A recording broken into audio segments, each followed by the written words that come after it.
Hannah, thank you so much for joining me on the Pregnancy, Birth and Recovery podcast. It's really exciting to chat today about hypnobirthing and discussing all things hypnobirthing and preparing for birth. Thanks, Kath. I'm really excited for our chat today. We have been trying to tee this up for a long time, so it's exciting to finally have it booked in. Tell us a little bit, how did you come into this area of hypnobirthing? So I first came into hypnobirthing from really seeing people using it. From working as a midwife, I at the time was working in a few different areas in the hospital I was at, but predominantly in the labour ward and the birth centre. And I just saw people coming in using it who were doing hypnobirthing, and their births were very different in a good way to a lot of people that I was caring for. And they just seemed really informed and really confident in what they were doing and what techniques they can use, and their partners seemed to be really confident too, and they just worked so well as a team. And that's what really piqued my interest in hypnobirthing and sharing it with parents. So this is before you even had children? It was. So a lot of hypnobirthing teachers come to hypnobirthing from their own birth and their own experience and having an amazing birth and a positive birth, and then I think for a lot of them gives that drive to then teach it. And I was kind of the opposite. I have been teaching hypnobirthing for about 7 years before I had my son last year. So yeah, kind of the opposite, but it was amazing to be able to put the techniques and the mindset and everything into place myself. Now, this isn't what we're diving into today, but tell us, how did it help you with your birth? Yeah, absolutely. So my goal for my birth, or what I really wanted, was a low intervention birth or a physiological birth. And so I knew that if I was wanting to work with labour, I knew that it was going to be intense and I was going to need techniques and strategies to work with that. So for me, that was probably some of the biggest ways that it helped in my labour, with having techniques to use throughout labour, particularly for my partner. He's not in this world of pregnancy, birth and babies like myself, and, had not been at labours before like I had. So we spent a lot of time in pregnancy practicing the techniques together so that he was confident in what he could do to help. And just the mindset work in the lead up to birth, just really building that confidence and trusting my body, and particularly for me, dropping into more of that mum headspace than the midwife headspace as well. And we had an amazing birth. It was incredible and everything that I was hoping for. And he was born, had a water birth. He was a big baby. He was 5 kilos, so he was a big kid. But yeah, we had an amazing experience, and I credit a lot of the experience that we had to having the tools and techniques to work with labour. Amazing. So you were a midwife, you knew all these techniques and tools. How did because you just said you invested quite a bit of time into helping your partner learn these tools. How did that help you?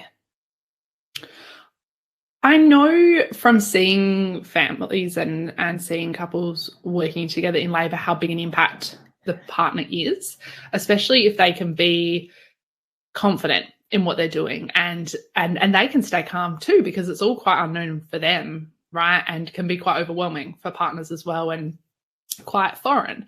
And so for me, I was really confident in birth and with what my hormones were doing and my physiology, and I had obviously a really good understanding of that, and I wanted to make sure that he had that understanding as well, so that then he could stay calm and he could understand what was going on, and he could kind of be an equal part in the decision making and with how we were working as a team in labour as well. And then of course things like we went through lots of massage techniques together, and lots of discussions around language and just staying positive and encouraging and those kind of things. And he was great. It was incredible on the day. Yeah. Oh, that's great to hear. So let's take a step back. I know this might seem like a really silly question, but so everyone's on the same page, what is hypnobirthing? Yeah, definitely not a silly question. I think that's a common question that people will ask, because hypnobirthing, while it's gaining popularity and more people are doing it, it still is a bit like, well, what actually is it, and what am I going to be learning, or what do we actually teach? So with hypnobirthing, really what hypnobirthing is the use of hypnosis and birth. So it's really quite a general term. There's lots of different ways that people can learn hypnobirthing, and there's lots of different courses, and they're all a little bit different. So the main approach with hypnobirthing, yes, is using hypnosis with birth, but some people may do one-on-one sessions with a hypnotherapist, and that will be focused more on the hypnosis. Others might do a course like a childbirth education course, like what I teach, that incorporates hypnobirthing, but is also going to incorporate other things like active birth techniques and breathing and movement and advocacy and understanding your options and that kind of thing as well. So I think while the term hypnobirthing, it's a little bit vague, I guess, because it is the use of hypnosis and birth. I think how we commonly see hypnobirthing, particularly here in Australia, is as a course that incorporates the hypnosis and then lots of other techniques and strategies for birth as well. And I think the general awareness around hypnobirthing has increased so much in the last 10 years. And this is showing my age, but when I gave birth to my first baby 11 years ago in 1 month, hypnobirthing was, and again, I'm a bit embarrassed to even admit this, but 11 years ago, I thought, you know what, you just need to learn some relaxation exercises, some deep breathing. I can do that. Of course I can breathe. I don't need help to learn how to breathe. And so I sort of disregarded it. And look, you can't live in the past, and there's no regrets, but I do always regret not arming myself and empowering myself more with that first birth, because it knocked me for a sixer, as it does a lot of women, but I just felt there was a lot of unknown. So I do love, the more I learn about hypnobirthing, I'm just, oh, this is amazing.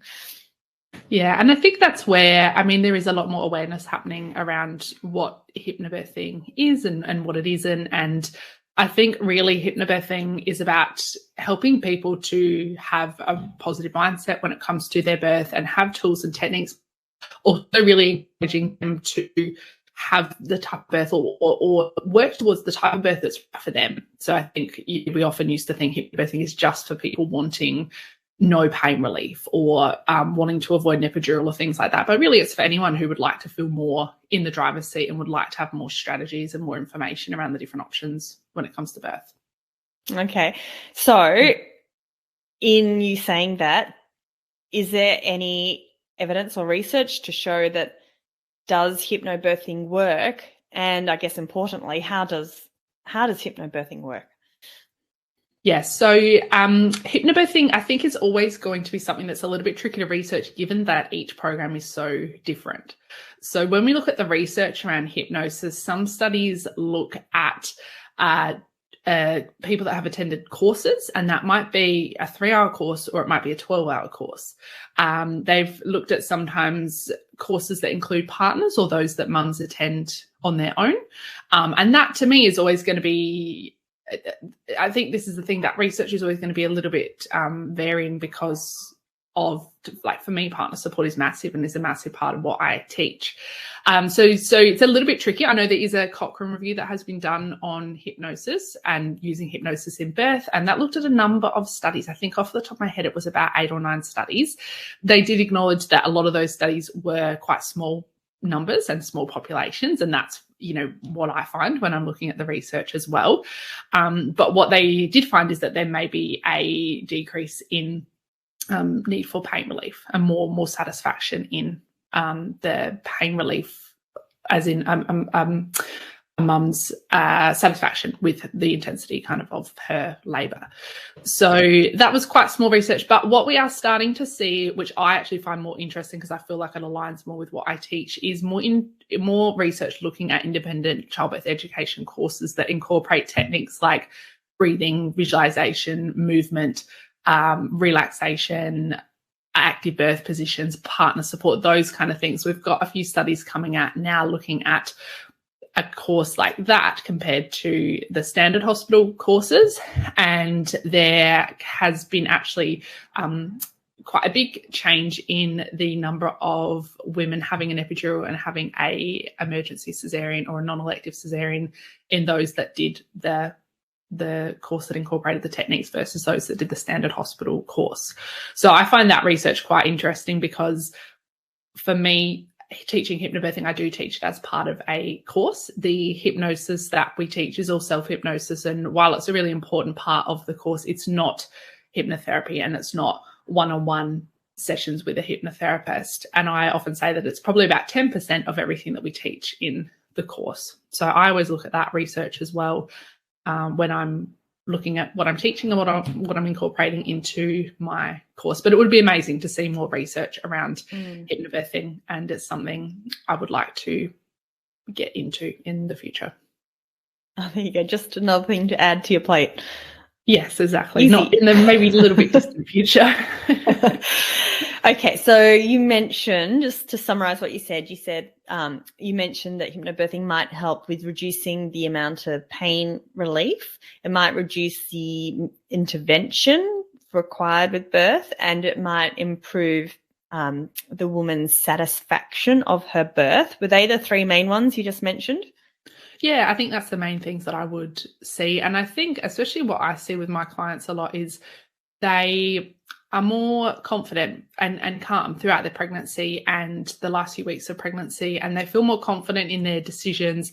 And I think that can really flow through to parenting afterwards, and feeling like you are in the driver's seat of your experience, and knowing that you can ask questions and you can advocate, and you do have options and choices. And that to me is another benefit with hypnobirthing, is having that knowledge. Like, knowledge is power, and the more that we can learn about labour and birth, the calmer we're going to feel when the time comes. Amazing. Love that. Are there any disadvantages? Are there any women that shouldn't consider hypnobirthing? Yeah, that's a really good question. I do think hypnobirthing can help anyone.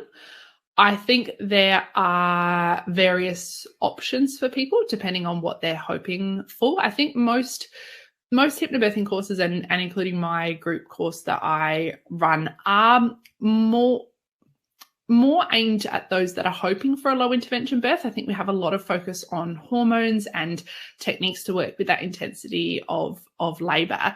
And so if I am, say, working with a mum who's having a planned caesarean or an elective caesarean, then I often find the one-on-one hypnobirthing classes to be more beneficial, because then we can go more into caesareans and ways that we can use the techniques and the mindset tools in a caesarean birth.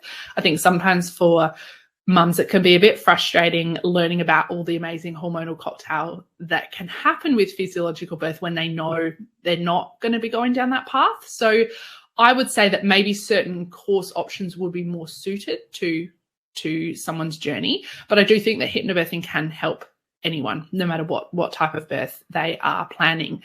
And as far as disadvantages, I don't really think there are any disadvantages.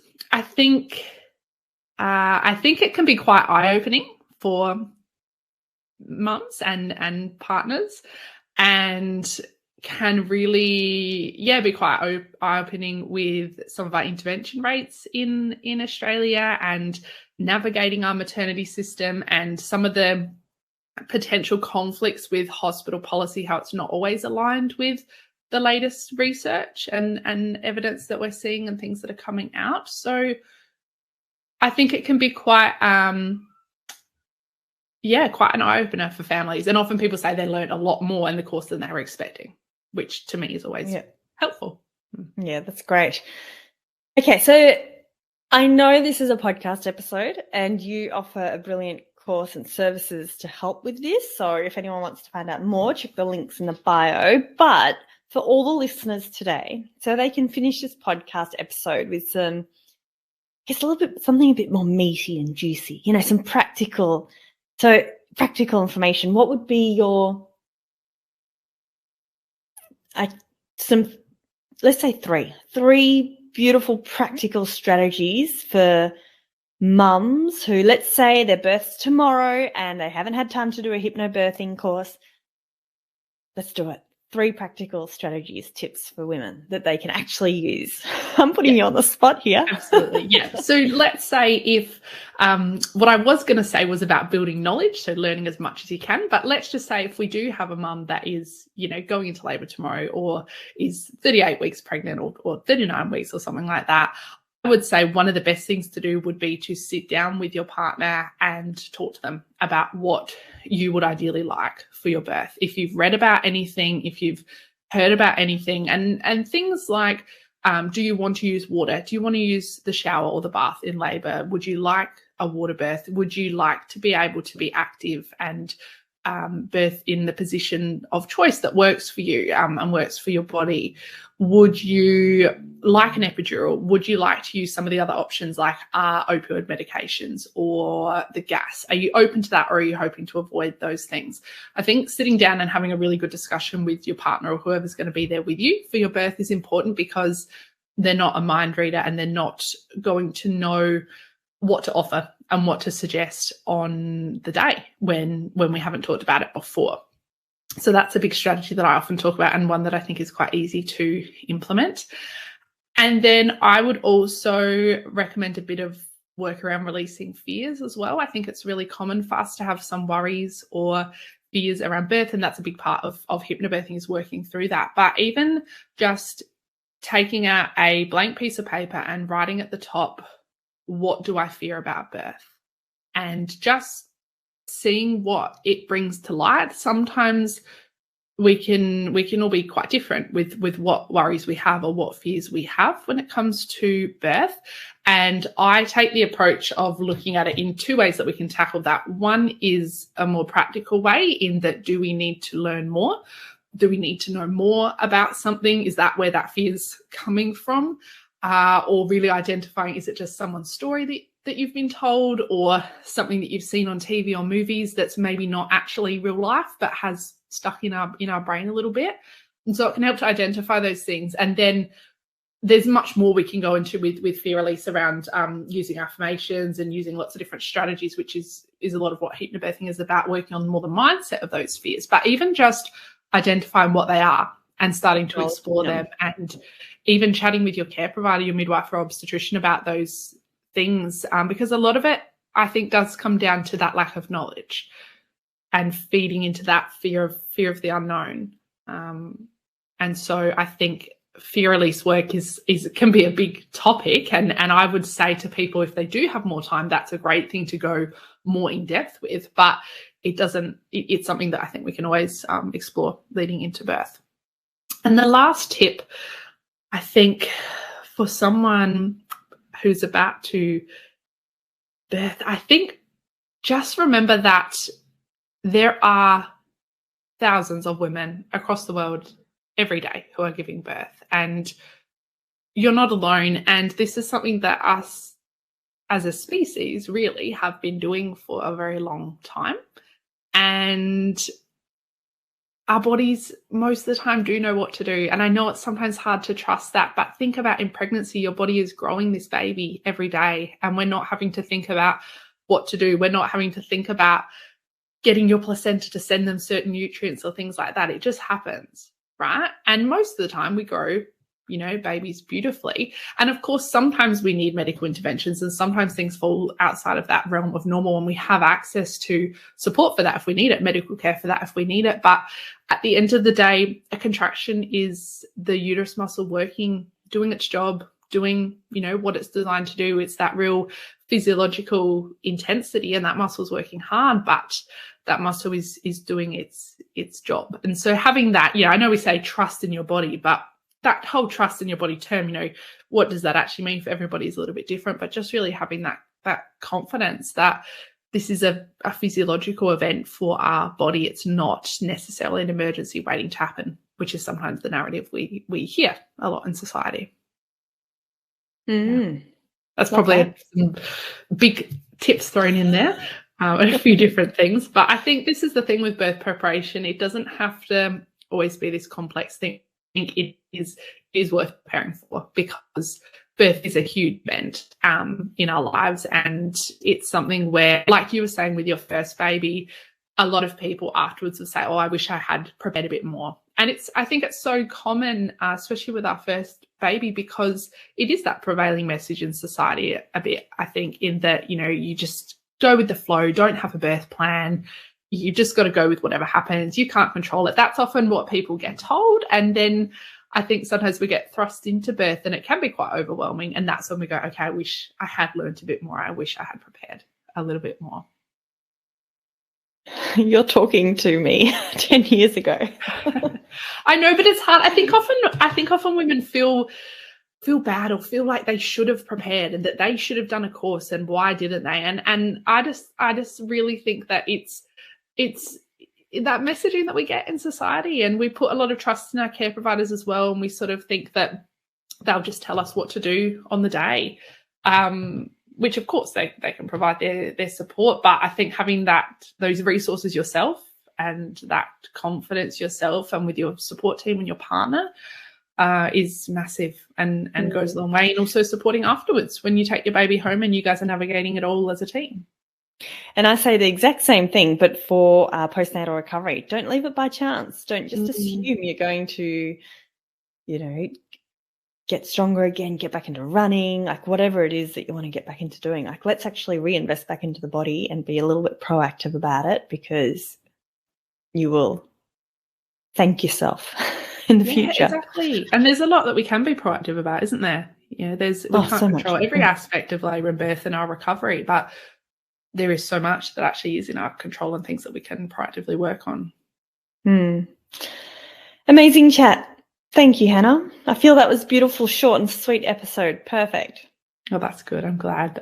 Thank you for having me. Hopefully everyone finds it helpful. Absolutely. And how can people find you?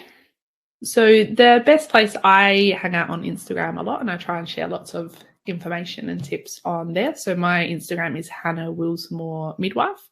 And also my website has lots of information about hypnobirthing and the different options for learning hypnobirthing, and also a free intro to hypnobirthing training on there as well that people can access if they are interested in learning more about hypnobirthing. And that is just Hannah Willsmore with 2 L's .com. Brilliant. And I'll have all those links in the show notes. Awesome. Thanks, Kath. Thanks for joining me, Hannah. We'll chat soon. Thanks. Thanks for listening to the Fitness Mama podcast, brought to you by the Fitness Mama freebies found at www.fitnessmama.com/free. So please take a few seconds to leave a review, subscribe so you don't miss an episode, and be sure to take a screenshot of this podcast, upload it to your social media, and tag me at Fitness Mama so I can give you a shout out too. Until next time, remember, an active pregnancy, confident childbirth, and strong postnatal recovery is something that you deserve. Remember our disclaimer: materials and contents in this podcast are intended as general information only and shouldn't substitute any medical advice, diagnosis, or treatment. I'll see you soon.